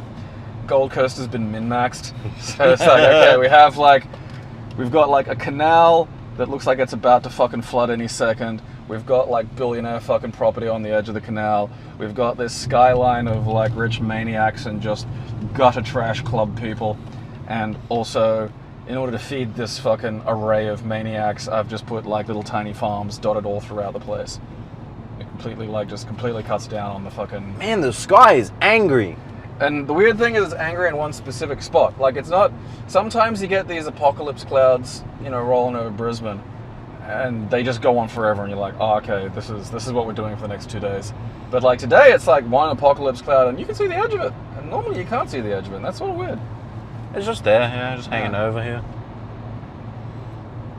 Like, yeah, because it's like, oh yeah, that looks like fucking doom, and then it's like, oh, and there's the end of it, so... I wonder if it is going to rain, or if it's going to be fat in the sky for a while. I don't know. Also, I have visited the cash converters up here because after I went to the market class, I wasn't happy and went continuously hunting. And the cash converters is garbage. Yeah. As I thought it would be, but you know, just on the off chance it might have something interesting. Yeah. There was no chance. So as you get like to the more cash converters regular out stores. there, that's where you start finding them. Yeah, you got to find the cash converters that like fucking Gold Coast coke addicts don't go to. Yeah. But yeah, just like being in the retro game store and just seeing all the games. I just want all those old games just boxed and stuff and just nice. And I remember getting my 64. It's a good spot. The packaging and everything. I miss boxes, you know? I mean, yeah, part of me does, definitely. Like, I still get that way with, you know, when my Transformers get delivered. Because you get this toy box. Yeah. It's got the fucking shit on it. You're like, fuck yeah, look at that. You know, like the fucking one I got for fucking my DX9's, like, Blitzkrieg was wild. It looked like a fucking album cover. It was great. And then, like, those are cool because, you know, with the third-party ones, sometimes you get this, like, creative shit. But then, like, you know, the ones that are, like, knockoffs of, like, fucking Takara's and Hasbro's and stuff have all the, you know, advertising and shit on it you used to get with the old Transformers boxes. And it's like, here's what he looks like on the back. And here's some of his accessories. That's so cool. Yeah. But I mean, I will say, as someone who has recently had to find a place to put all of his fucking Transformers boxes. It's one of those things where it's like, yeah, you see them and you're like, that's beautiful and that's great, and I want like a wall of it. Then it's just like, oh yeah, where do I get a wall? Yeah. It's like fucking no. I can just put all this stuff. I mean, like, you've got some areas in yours that, like, probably if you had, like, the shelving and stuff, but, like, you know. It gets to a point where they're just boxes. Yeah. Like, that's the thing, is we're seeing it with new eyes. Yeah. You know, we don't go in there and look at it all the time. I remember I saw this TikTok that was like, was talking about being a Funko Pop collector, and it was like, I think it started with like, oh, girls just say they want to be, you know, with the Funko Pop collector, and then it's just the next slide's the guys like, we spent all our time looking for Funko Pops. We, you know, our house is filled with Funko Pops. When has a woman said that doesn't want to be with a Funko Pop collector? I don't believe most women like Funko Pop, so they're just, I don't know. I don't know if that's exactly what it was. I guess I don't know. I 100% believe a Funko Pop collector would hit you if you took one of his Funko Pops out of a fucking box. I have a friend who buys them, like a lot of them. Like he'll get 6 of one and hold on to them to sell and stuff. It's nuts, man. The amount of money that goes into those little plastic looking things. Like with something like the old, like anything that was made once for its purpose and then just doesn't get made anymore because that's just how shit works. Yeah. Like with the retro game thing, like that's fine. You know, the reason the fucking old Famicom or, you know, Super Famicom version of Street Fighter 2 in the box is worth something is because that was produced and printed once ages ago. Yeah. And has been maintained in that condition to, you know, now, which is work. You know, that's hours of work that have been put in. It's like, and that's a rarity because, you know, it wasn't rare, but it's just over time, you know, time has made it rare. Like, I don't like, you know, it just feels like that fake rarity situation where it's like, why can't you get any of this? Oh, Aaron's friend owned like 100 of them. It's like, yeah, it is weird. Oh no, dude, it's a problem. Like there's people, like, for example, when new Lego sets go out, they buy the Lego sets, like just like shit. No, these aren't scalpers. Oh. These are geniuses. So they buy them and harvest them for all their parts and sell the bits individually to people who have lost them and can't get the parts anymore, things like that. So all the parts are valuable. I feel like 3D printing is good. I mean, I know that Lego particularly are like nuts. Because like Lego have to be held to this like way higher fucking quality control standard because all the bits have to fit. Lego's nuts, yeah. Like, well, I saw a fucking thing on it. It's why they're expensive. It's like, you know, I get like a fucking, and this God knows this will happen with Transformers constantly, and not even the knockoffs, you know, like third-party ones and shit, where it's just like, oh yeah, like, you know, this tab is supposed to go into this hole, but like at the factory, there's just slightly more goo on this, so now this tab doesn't fit in this hole, so you have to get like a fucking, you know, a tiny file and a scalpel out and file this down a little bit, so now it'll work. And it's like, you never have, like, you know, you never have to do, you never get a Lego out and go, oh, this one's fucked. Like, that never happens. No. I mean, again, I feel like maybe one day there'll be like the 3D, when my mandible 3D printer is, you know, finally unleashed upon the world. Yeah. By what will be more than likely a 3D printed replacement version of me. I wish I could 3D print like my body. That'd be sick. Fresh parts, baby. Mm. Like, it would be neat to fucking hang on until that, you know. Yeah. It's like, what's the matter? You got old guy skin? Yeah, I'm like 110. It's like, okay, well, here's some fresh skin. Put my conscious in, you know, robot head, whatever. Yeah, we'll just do that shit with Theseus thing, but like, just slowly rebuild the bits of my brain that are busted. Mm. And then like, yeah, gradually my consciousness will just like, you know, have a migration over to the new shit. And it won't happen in one big jolt where I'll feel weird. Now, here's a question. A lot of science fiction that revolve around a robot body, like having a replacement, putting your conscience in a robot, have things to do with like dissociation and stuff where you still think you're human, so your body's like, it rejects it. What are you? Yeah. So that's why they still, you know, put organic stomachs and things in, you know, cyborgs and all that sort of shit. Now, if you had to have, you could keep one organ, you had to keep one organ, what organ would you keep? I choose a non-essential one because that means that it's. I mean, it'll wear out eventually, but I gotta go with the penis. You know, if I'm gonna keep a thing. Yeah. You know, my first thought is like, all right, like at no point am I going, oh boy, my knees. You know, so it's like all of that shit that I don't think about, that's already off the fucking list. Yeah. You know, no, I'm not particularly attached to my lungs. You know, like I don't care. Yeah, having. So I got down to like, okay, what do I enjoy? Mm. You know, taste. So I'm like, all right, maybe my tongue. You know, maybe I want to maintain my taste buds. And it's like, well, fucking. And it's like, I'm sure that they've got like, if they put my brain into a new thing, I'm sure they just haven't. They're not skipping the fucking taste and fucking part. I'm sure it's probably the two first bits they're gonna get there. Yeah. So like, all right, I'm sure those are resolved, but it's like, you know what? Just out of fucking just brand loyalty. I'm gonna just, when everything else is gone, I just like the idea of, you know what? That's still my dick, and you know, eventually, like, yeah, you know, it's like a fucking Nintendo 64 thumbstick. Like if you use this thing for its purpose, it will wear out. Like just entropy claims us all. It's gonna happen, but you know. Some of, you know, you know, like when it's your Nintendo 64, you know, you're familiar with like the bits of the fucking stick that are worn down, you know, to like slow down a little bit, like, you know that you can't get like 1 degree all the way properly, so you just sort of like know how to work around that, you know, it'll be like that, and eventually, yeah, it'll be like, all right, well, time to head down to the dick shop and get a new dick. But it's that thing of like, you know, I don't want to. I like upgrades, but I like all my upgrades being fundamentally ones that are like, you know, more sort of hidden and practical, you know? Like, yeah, I want like fucking, you know, super strength and shit. But like, I still want to look like me, like, because for better or worse, it's like, you know, that's half the fun. And that'll probably change after like 1,000 years, but... I want a few things. I want a charger in me, so I can charge things. And I want a working spine. That's literally it. Like, remove my lungs. Having no lungs would be great.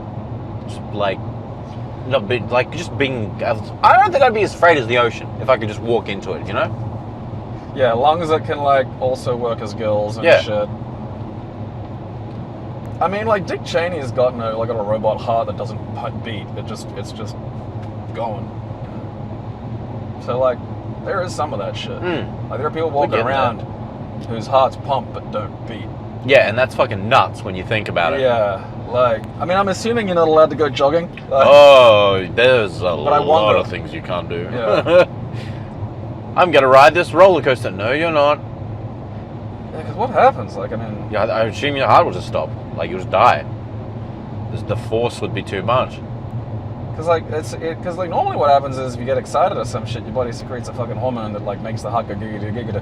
Like, is there something in the machine or software or something about, oh yeah, you know, time to crank it up a little bit? I'm assuming the body just tries and then the thing just fails and you die. It goes nowhere. Yeah. I mean, yeah, it's probably just like you're not allowed to do shit. All right, fair enough. Which is fair if you've cheated death. Yeah. And you have a mechanical heart. If you have like the first generation mechanical heart. Like, yeah, I'm not about to go fucking bouldering. Yeah. I'm curious about that though. I mean, there's probably like blood pressure issues and shit as well. Like it can't like fucking, I mean, I don't know, maybe like what if like, you know, you had like some kind of meter on you or something, or a dial or settings. Just overclock you. Yeah. Like, alright. Stop messing with Dad's overclock. Stop overclocking Dad. He's freaking out. Gotta go fast. Yeah. Spinning. He's sprinting around the house drinking nectar. And like, replace my language section of the brain so I can just speak any language. See, that'd be interesting, because, like, you could probably just circumvent language in a lot of ways. You could just communicate, like... Rhythmic dance. Well, like an information-dense fucking, you know, like a zip file, but, like, in sound form. So what you're saying is, we'd all communicate, go, Yeah, Ono-ease. I'll speak like the Yoko Ono. That's it. I'm gonna make my own like sci-fi, and I'm gonna have the Yokonese, and they're gonna be like think of like Jabba's palace, but kind of more skinny and high up, and that's where they loft. That's where they roost.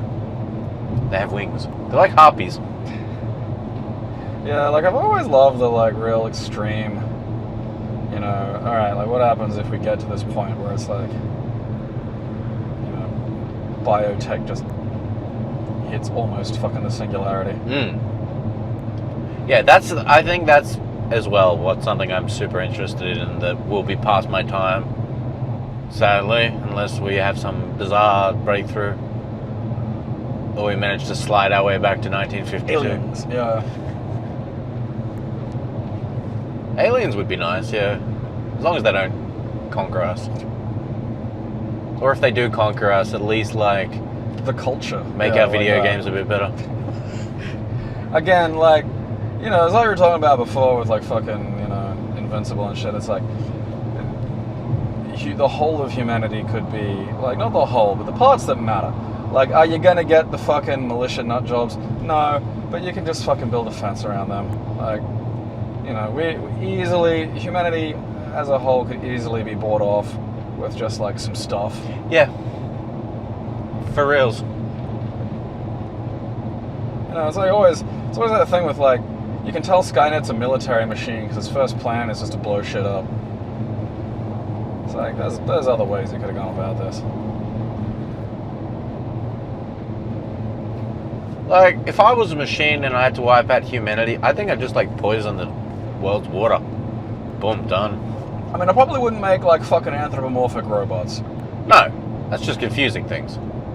I mean, I get, like, it'd be fun, I suppose, to just fuck with people. If you want to do that, make spider robots. Yeah, like that's literally all you need. You just need like, because one fucking robot Arnold Schwarzenegger would be like, you know, hundreds of like tiny robot spiders that either have like a bit of something poisonous in them, like just some classically lethal like cyanide. You don't need a lot of it, you know. Well, you know, I'm sure Skynet could probably fucking tinker and come up with something worse. Yeah, easily. And just because, you know, again, like we can like, you know, shoot a robot Arnold Schwarzenegger, you know, and like even if you know, if you had one, I think you could probably kill a T-800 with one of those big 50 cal things you were using, and you know, back for blood. Like I feel like if you hit Arnold Schwarzenegger in the head with a 50 caliber thing from that fucking thing, like that'd stagger it, and I think a second one would fucking kill it. If you hit a fucking like just a mound of like fucking Skynet like spiders, you might kill like 100 of them, but yeah, now they're just all over, and like you're not getting rid of all of them, you know. It'd be like trying to use a fucking pistol to deal with a fucking swarm of bees. Yeah. Like, well, that's humanity done. It's kind of astounded me because we're just biological beings. And it's like robots, why would robots want to shoot us? Yeah. They could literally just make diseases and anything. It's like That's why I like zombie movies and stuff, because like pandemics are so much more believable to me. Yeah. Especially after, you know, being in one. There's a Taiwanese one on its way that I am really looking forward to after seeing the fucking trailer for it. It's a little bit, so like, everyone knows George Romero made like, you know, fucking Night of the Living Dead, and then, you know, he got the Of the Dead, and the other guy got the fucking Return of the Living Dead.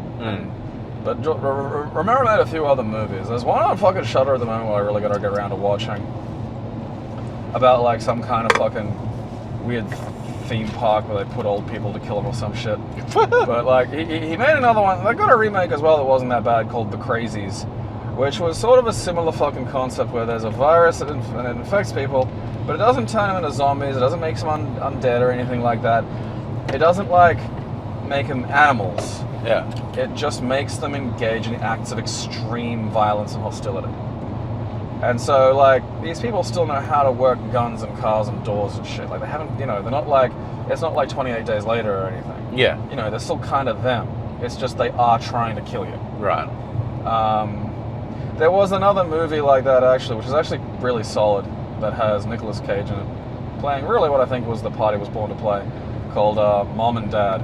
And basically some virus makes, or something, you don't really find out what, but just makes every parent need to kill their child. Whew. They won't kill other kids. Yeah, just theirs. Yeah. It like inverts the parental fucking instinct.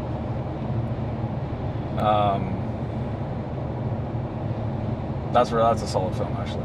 But yeah, this fucking Taiwanese thing is just called The Sadness. Yeah. And so, like, I recommend looking up the, like, we'll have a look at the fucking trailer or something at some point, but I recommend looking it up. But basically, like, a pandemic comes through and it's not lethal. Like, it's just, it's kind of like COVID. It's just, it's dangerous, but it's not like fucking, one of the movie pandemics where, like, everyone's just dropping like flies. So, after a while, people hate it, they get used to it. There's, it's done like it, did here. It's just created a lot of stress and shit. But then it mutates, and it kind of becomes like the crazies, except like filtered through this like fucking a very modern approach to gore, and B, like a fucking Asian horror cinema sense. And fuck me running, it looks good. Just like, just people just start smiling and want to just rape and murder everything in like just horrendous fashion. I think it's getting like a Western release in like a few months. Speaking of Western releases, Evangelion. Oh yeah, like I saw that's on like fucking... It's on Amazon. Yeah, Amazon. They like dubbed it into like 10 different languages as well. And I'm just sitting here going, what? Like, because I was not expecting to see this for like another year or so. Yeah. And now it's up there, and I'm like, well, now I've got no excuse, and I have to watch it. No. I might actually rewatch those, because like, it didn't occur to me when this was going on, but they're also doing Third Impact over. I'm like, yep. This I gotta see. Yeah, I'm really looking forward to it. I have to watch all the other ones again. Because I vaguely remember watching the first two. We watched the third one when I was really baked. Did we? Yeah. Fuck, I don't remember that. Well, second one. Sorry, second one. Right. Second one. When I was really... just flying debris. Yeah, it was because in that one, remember it ends with like Shinji waking up. Yeah, he gets fused with an angel, and then they don't trust him. Yeah, essentially. I remember kind of enjoying it because like the first one is really fairly close to the series, but then starts taking like deviations. Yeah. But like deviations that are interesting and then result with like the end point, where they wind up going being really different from where they started. Yeah. And I think that's actually a really sort of clever way of going about it. And it's like, yeah, what if in this one Shinji stood up for himself? It's like, oh yeah, what would happen? And this is like somehow it's worse. It's like, it's a shame. Yeah. Poor little guy just can't catch a break. So that caught me unawares. That came out of nowhere.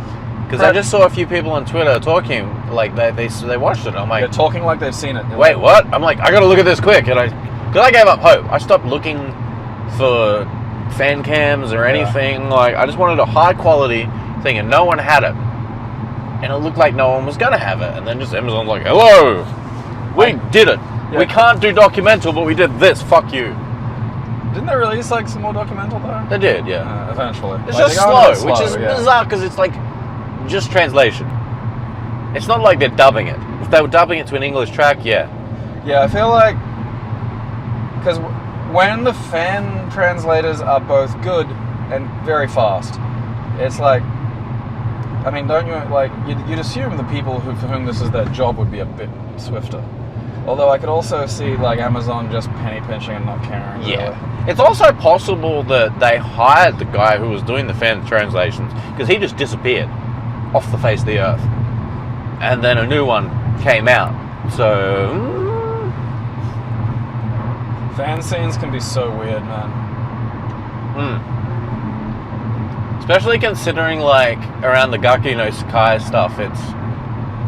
The only part of that I've interacted with is that link you gave me to the torrent. Yeah. So I've just got that sitting there.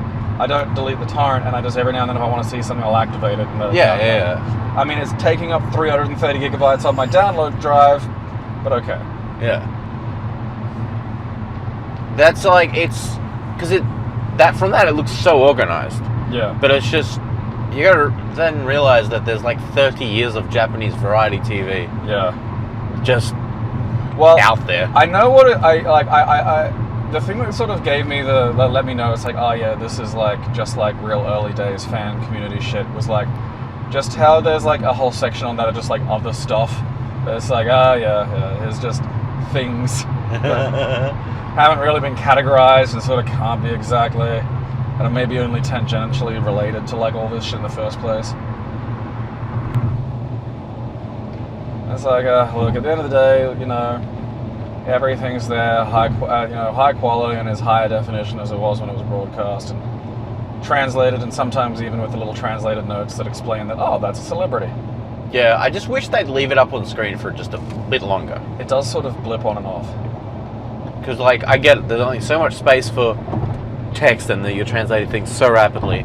But just, like, put it up top and just leave it there for, like, solid 5 seconds so I can just look at it.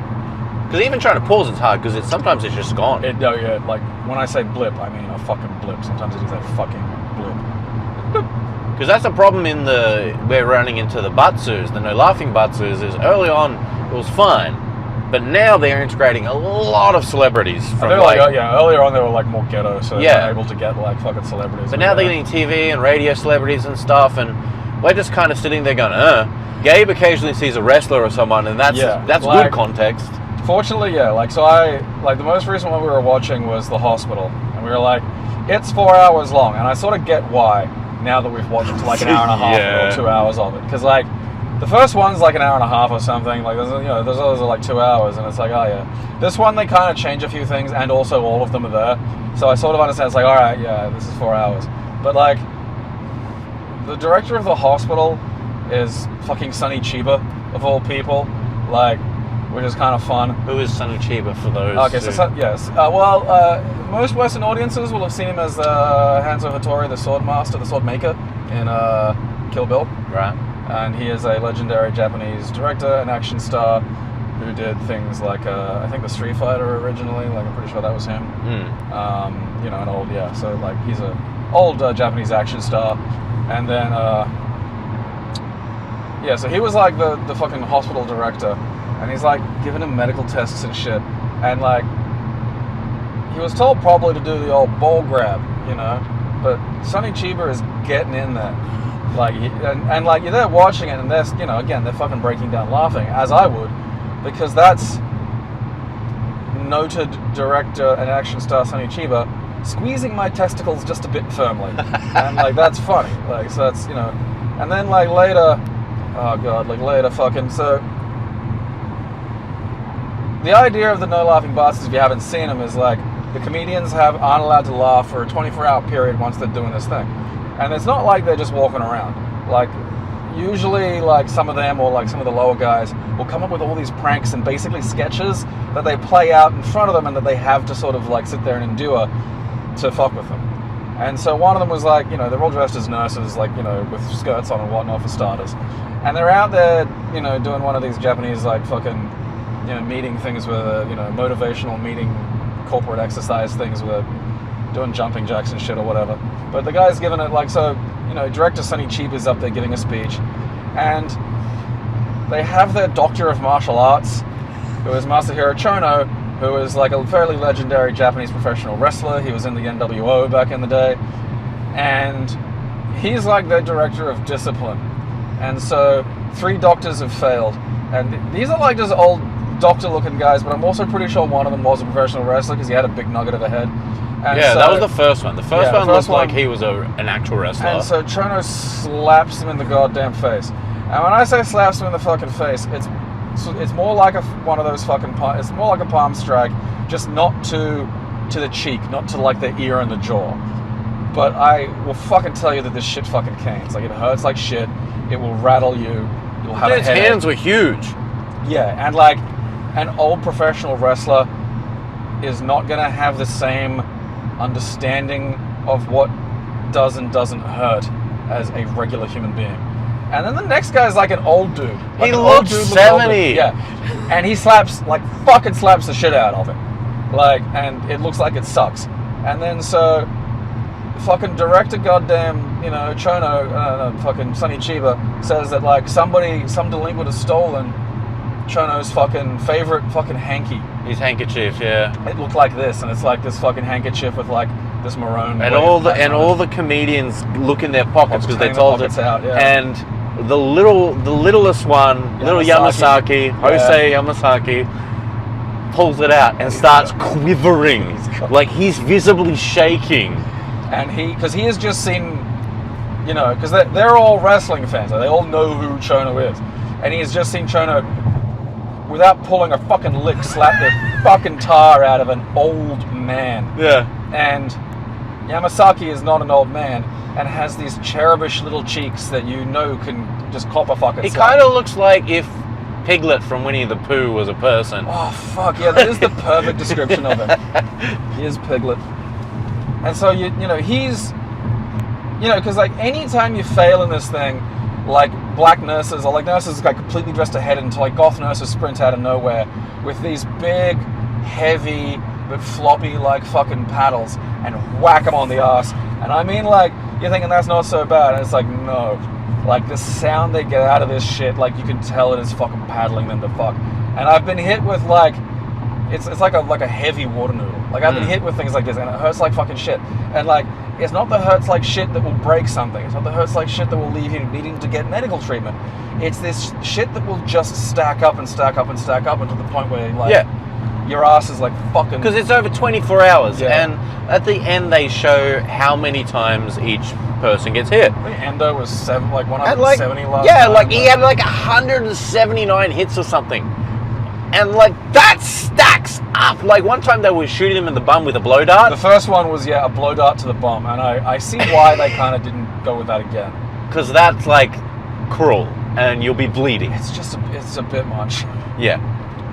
So yeah, this poor Jose, he comes up on stage, and you know he's like, I didn't do it. It was someone else, and I'm gonna play Trank, and he's like, no, please. It's not like the bum slap where it's like, all right, you know, like I'd not be looking forward to this either. You know, like it's one of those things where I know what it's gonna feel like even, and it's just enough that I don't want this to happen. I really like, indeed, genuinely, I would like for this not to happen, and I'm not this little chubby, tiny piglet, fucking Japanese comedian. So he drags it out for He's a like good almost in tears. few minutes, and the other fucking four are dying. Yeah, he keeps like, they are laughing so hard. To his credit, he's there are points where he's milking it a bit. Yeah, but like he's also because he realizes he can like at least, if not get out of this, he can at least get the other guys paddled a bit. But he's shaking like a leaf. And when it finally comes down to that slap. Oh. Yeah, and he slaps the fucking shit out. And it looks like it fucking sucks. Oh, dude, you can literally see his face nearly get rearranged from the slap. It was so good to see. He does have a very rearrangeable face. Yeah. It's just that layer of pudding. Like, you can't see the skeleton under there, really. That poor bastard, man. Oh, yeah, that, like...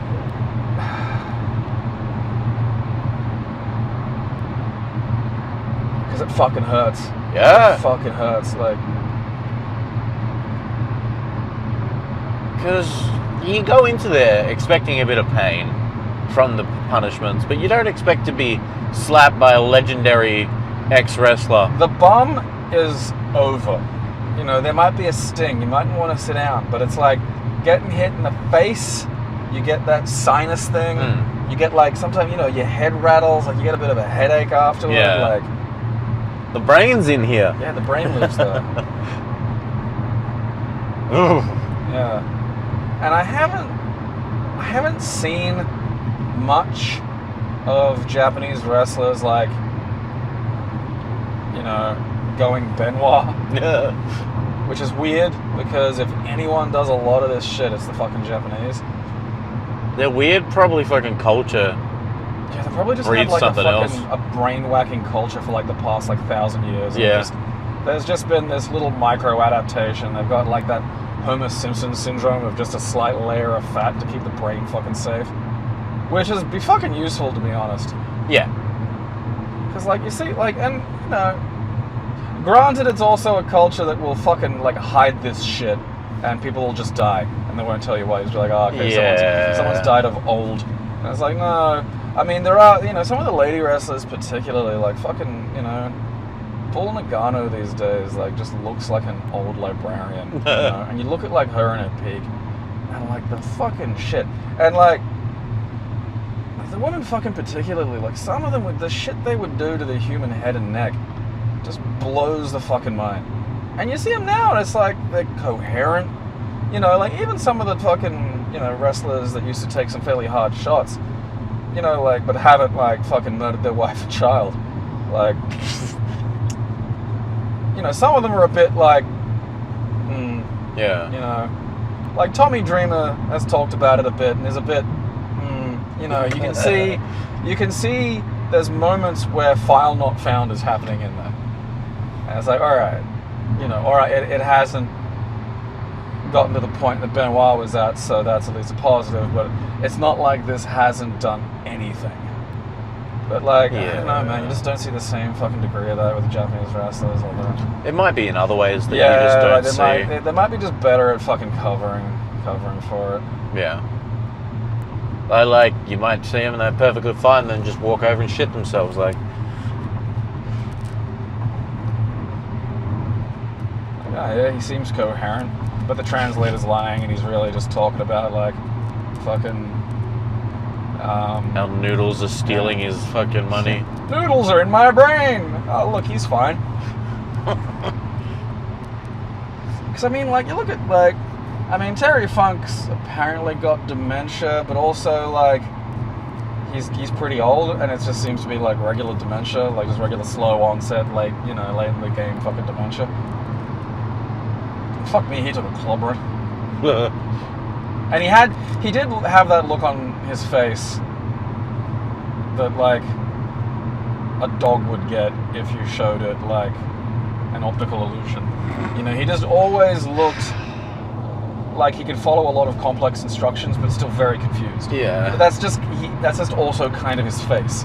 Like, he's got those slight, like, you know, the eyelids that tilt downward in that degree, like a little bit like your cat, where he just looks like he's sorry for not understanding. Yeah. But, like, you know, I mean, I did read an anecdote once of him accidentally drinking metho and just swallowing it and thinking there's something wrong with the water. So that just explains everything. Yeah. You don't need to explain more after that. If someone takes a swig of kerosene and is like, just keeps going and goes, that was hard to get down. Yeah, it's like, I'd be like, what was that? Brother. You're a bit fucked. Did you swallow that? Yeah. You got any more? What? Because, like, a Japanese pro wrestler who had the fire breathing gimmick had a bottle of fucking shit backstage and just had it in a water bottle so he could hide at ringside. And, you know, I mean, I feel like that's a disaster waiting to happen, because, like, naturally a lot of other people might accidentally put that in their mouth.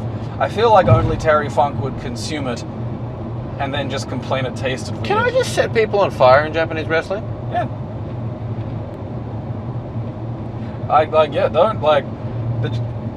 Professional wrestling is like a nexus of two things Japan loves: suicide and performative violence. So I can just, like, rock up with, like, wrist-mounted hidden flamethrowers. Yeah. And be like, Shining Wizard! And then they'd be like... 100%. I'd be surprised if something like that hasn't occurred.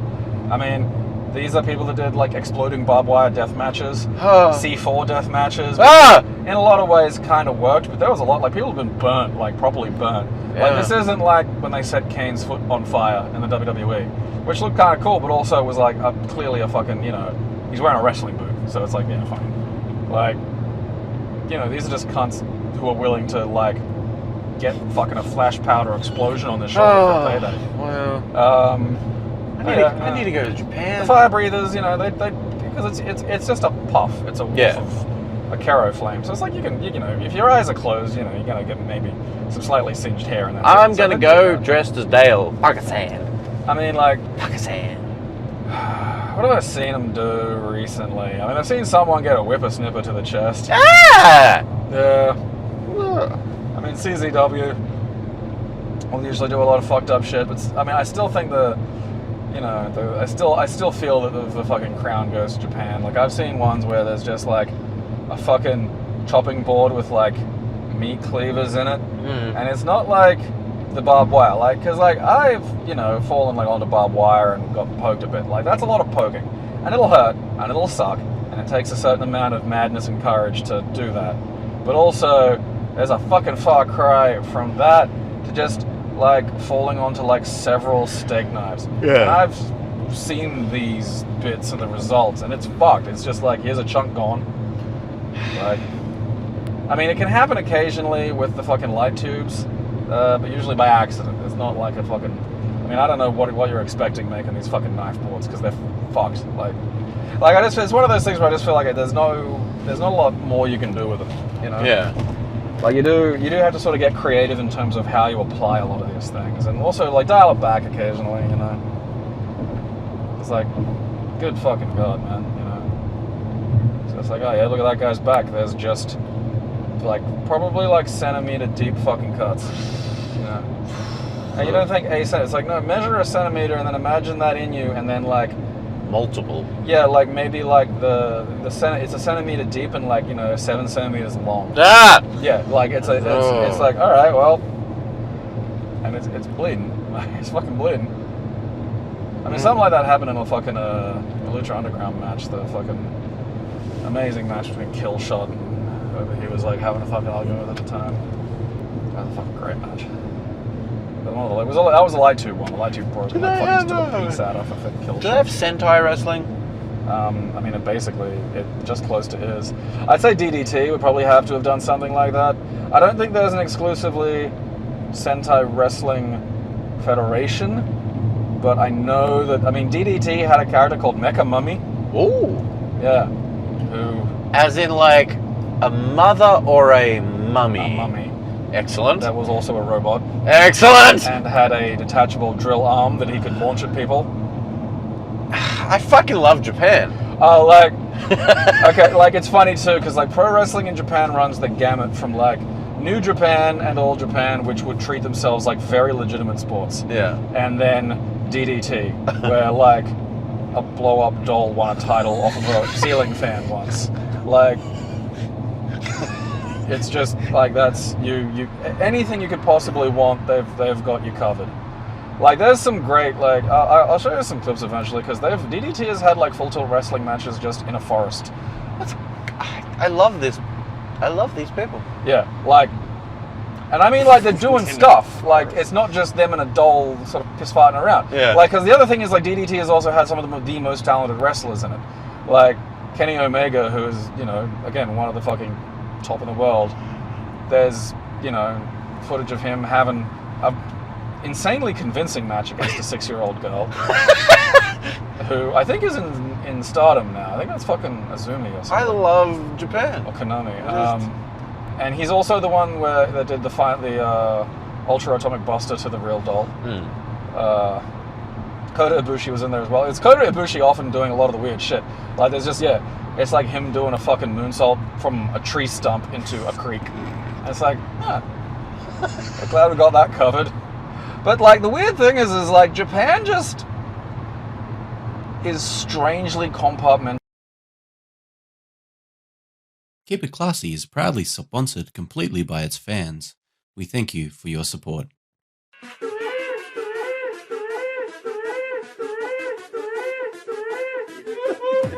It expanded somehow. I'll have you know